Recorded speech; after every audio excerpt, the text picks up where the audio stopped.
Morning students of BA second year, है ना।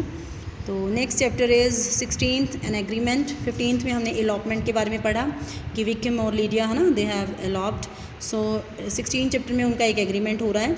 क्या है, स्टार्टिंग में हमें पता चलता है कि जो मिस्टर गार्डिनर हैं उन्होंने एक लेटर भेजा है मिस्टर बैनेट को और उसे लाउडली पढ़ने की बात हो रही है।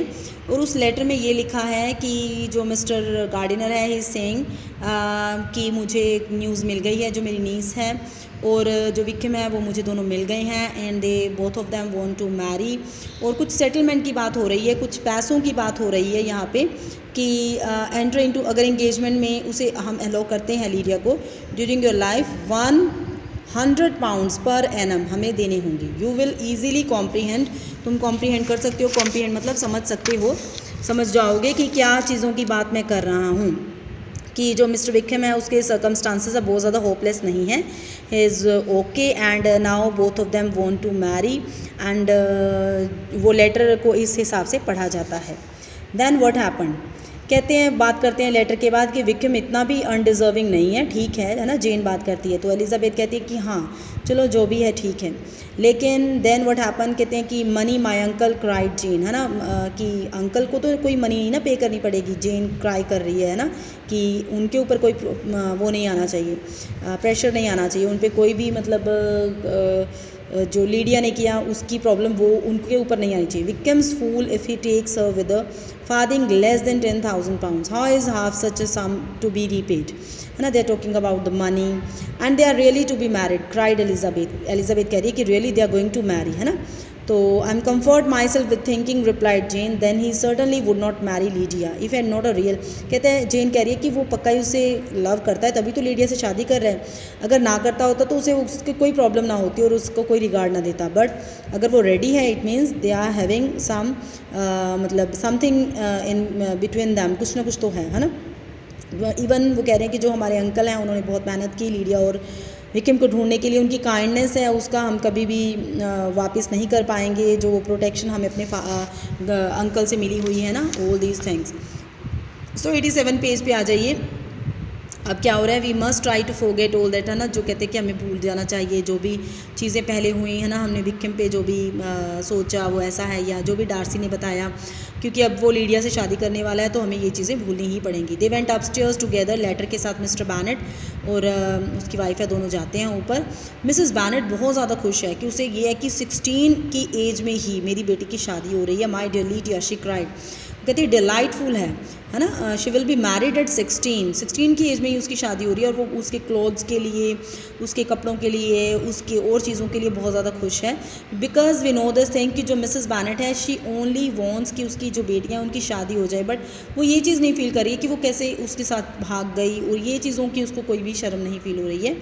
और वो कह रही है मैं मैरिटन जाऊँगी, जो मेरा वहाँ पे फ़िलिप्स हैं, सिस्टर फ़िलिप है, मैं उसको भी बताऊँगी, है ना, ऑल दिस थिंग्स।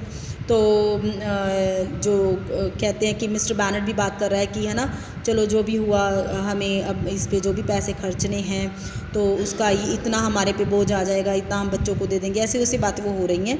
तो मिस्टर बैनेट है took a seat once again, अपनी सीट मिसेस बैनेट फिर से लेती है at the head of the table and high spirits, बहुत खुश है। वो कहती है कि उसे कोई भी शेमनेस नहीं फील हो रही, वो और ज़्यादा जीती हुई फील कर रही है। वो कैरेज को तैयार कर रही है, नेबरहुड में जाने की तैयारी कर रही है। Mrs Bennet said, mister Bennet before you take any of these houses let us come to right understanding, है ना। कहती है कि हम, क्योंकि वो बहुत ज़्यादा खुश है तो उसे ये है कि जो भी हो जल्दी जल्दी से हम कर लें और जो लीडिया है उसकी लाइफ सेट हो जाए। अब क्या बात हो रही है, बात करें कि A long dispute followed this declaration, but Mr. Bennet was firm and Mrs. Bennet found with amazement and horror that her husband would not advance a guinea to buy clothes, है ना। उसे ये कि हस्बैंड है उसके वो पैसे नहीं दे रहे हैं कपड़े वगैरह ख़रीदने के लिए डिसग्रेस के कारण। पर कहीं ना कहीं जो मिसेस बैनेट है वो बहुत खुश है, लेकिन मिस्टर बैनेट है उसे ये चीज़ें फील हो रही हैं कि उसकी डॉटर कैसे भाग गई, तो ऑल दिस थिंग। तो एलिजाबेथ भी क्या कह रही है कि हार्ट से सॉरी भी फील कर रही है और डार्सी के बारे में भी सोच रही है कि उसने जो बताया था, मतलब शी इज़ ऑल्सो कन्फ्यूज। तो अब उसको ये है कि अब सारी बातों को भूल के हमें क्या करना चाहिए, जो एग्रीमेंट है ना, उसके ऊपर चलना चाहिए और अच्छे से उसकी शादी करनी चाहिए। Had Lydia married on the most honourable terms, क्या लीडिया की शादी ऐसे होएगी जैसे कि एक ऑनरेबल वे में। तो they are just talking with each other. She was humble, grieve. Mister Gardiner soon wrote again. फिर मिस्टर गार्डिनर एक लेटर लिखते हैं कि ही एक्सप्रेस्ड हिज ईगरनेस. वो अपनी ईगरनेस बता रहा है कि मुझे बताओ कि मुझे क्या करना है ना. जो भी मैंने तुम्हें लेटर पहले लिखा है, the subject of repayment might never be mention again. Specially mention that mister Vikram had resolve, कि वो बार बार यही बोल रहा है मिस्टर गार्डनर कि मिस्टर विक्रम ने खुद रिजॉल्व किया अपनी प्रॉब्लम, और वो इवन स्टेशन है उसको भी नॉर्थ में दोबारा ज्वाइन करने वाला है. बिफोर लीविंग लीडिया, लीडिया घर छोड़ने से पहले वो अपने पेरेंट्स से और अपनी सिस्टर से मिलना चाहती है.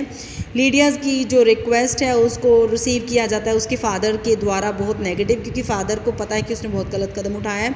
लेकिन जेन और एलिजाबेथ क्या कह रही हैं कि चलो वो जो भी बातें हैं उनसे हम भूल जाते हैं और हम जो हमारी बहन है उसे अच्छे से रिसीव करते हैं और उसका जो भी इन फ्यूचर है उसके लिए उसके बेस्ट विशेस देंगे.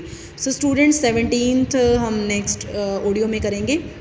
एंड आपको समझ में आ ही रहा होगा कि जो पहला चैप्टर था उसमें कैसे इलॉपमेंट हुआ और नेक्स्ट चैप्टर में एक एग्रीमेंट हो रहा है कि कैसे इस शादी को अच्छे तरीके से शो किया जाए.